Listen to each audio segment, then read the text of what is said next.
Israel wants an apology from a 22-year-old American student, and then the government will reconsider deporting her. Public Security and Strategic Affairs Minister Gilad Erdan saying Lara Al-Qassam needs to clearly and explicitly admit that she was wrong for participating in the boycott, divestment and sanctions movement, and that she believes that the boycott of Israel is a mistake, and then Israel will reconsider letting her into Israel. Now, Al-Qassam was barred entry into the country last week, despite having been granted a student visa by the Israeli consulate in Miami to study in a master's program at Hebrew University. But under Israeli law, customs and security officials are allowed to stop individuals who support boycotts of Israel or advocate against Israeli settlements in the West Bank from entering the country. Now, officials from the Ministry of Strategic Affairs claim Al-Qassam was a member of the National Students for Justice in Palestine campus groups. Now, to talk about this story in depth, I'm joined in studio by former Director of Peace Now, Yariv Oppenheimer, and attorney and senior editor at Honest Reporting, Daniel Pomerantz. Gentlemen, always a pleasure. Thank you, Tracy. Daniel, we'll get you to get us up to speed with some of these details. Erdan is saying that there's a lot of fake news around this story. First of all, he's now set out to set the record straight. We'll dive into that in just a minute. But first of all, talk us through how, from your perspective, as a media monitor, the story's been covered or misrepresented. Well, the law first came into being in March of 2017, and the idea really was to stop people who are ringleaders from organizations that really wish harm to Israel. And that's not the way it's being applied right now. And we'll get into that in a moment. But what actually happened here was that she was stopped at the airport and decided rather than to be deported and go back to the United States, she would attempt to appeal. And during that appeal, she hasn't been able to enter for 7 days. Some media, the Associated Press, which has been quoted in the New York Times and in the Washington Post and all over, said that she's being held in custody and that she's being detained. The truth is, when you talk about custody and detention, that means you can't leave. Nobody's holding her anywhere. She can leave to anywhere in the world. She simply isn't able to get into Israel. Now, whether that's right or not is a whole other topic of discussion, but we should at least be having the right discussion. All right, so if that's the premise, and let's have the right discussion as to whether that should be allowed or not. There's, of course, an original policy about not letting people into the country that are part of movements that seek its destruction. What do you make of that, Yariv? I think that in the first place, the law that it's pretty new, that was legislated, is totally false, because a state cannot get into the minds of the people and to think, to try to read their thoughts, and according to that, to stop people from getting in. The only reason, the only reasonable reason that a democratic state will prevent people to come into the state should be security risk, terrorist suspicion, and Erdan is using some the words concrete... Israel's destruction. Is that accurate? No, people can speak out loud about whatever they want, as long as they are not part of a terrorist organization. So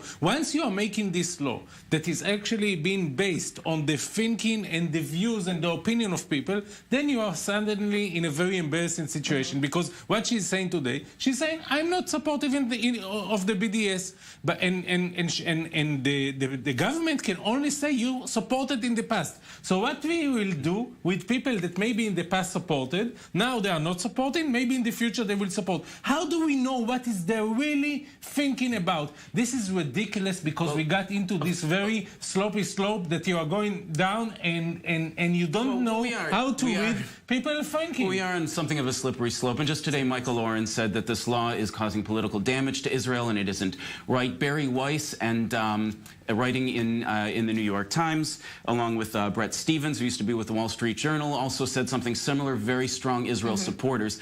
Now, when the law was first passed, there was a certain logic to it, one that I don't think applies to someone like Lara.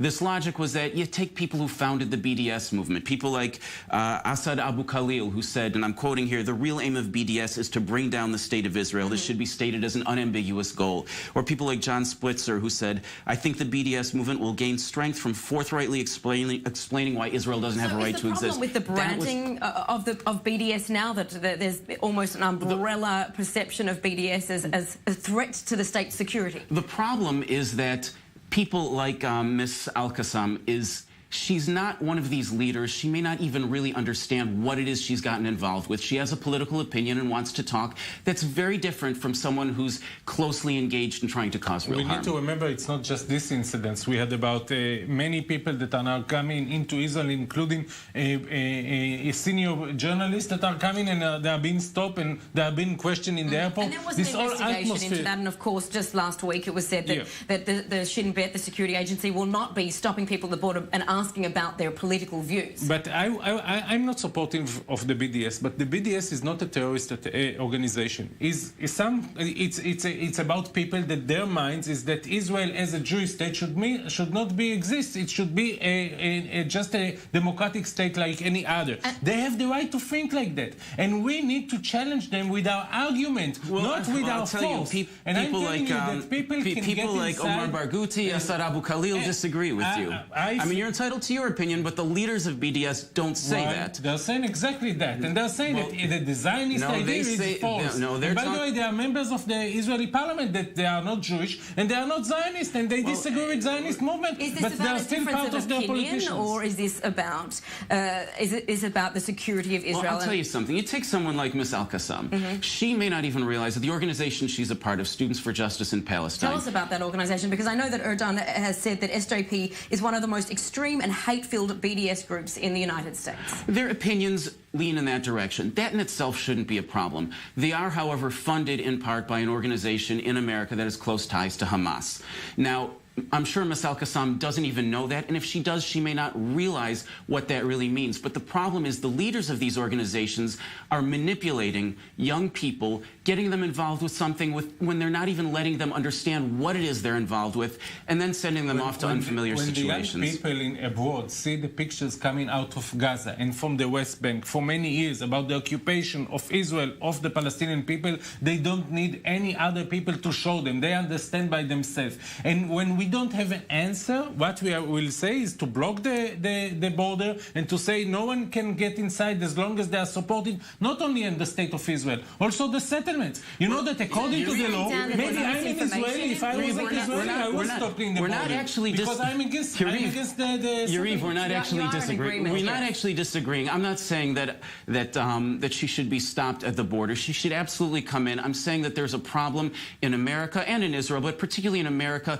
among young people. Hamas is an internationally recognized terror organization on the same American lists as ISIS and Al-Qaeda. So is there misinformation in these BDS movements that are being given to even students? There's a tremendous amount of misinformation, and young people deserve to know the whole story so they can make up their own opinions. And maybe that opinion will be critical of Israel, but it should at least be based on real and complete knowledge. The only way to challenge Hamas is to end the occupation in the West Bank and Gaza, and then the BDS, to challenge the BDS, and then the BDS movement will come back to its original size that is very small, that is very minor, doesn't affect young people abroad, not in Europe and not in North America, because most of the people are supportive of the idea of Israel. They don't support the idea of the occupation. And the BDS used the critics of the occupation in order to gain strength. And I'm telling you, if Israel will show the world that it's ready to have peace, to end the occupation, the power of the BDS will be limited. And if we will do the opposite, it's a wonderful opinion. Students for Justice in Palestine disagrees with you. Why is the difference not being made between being supportive of Israel, just being anti some of its policies, being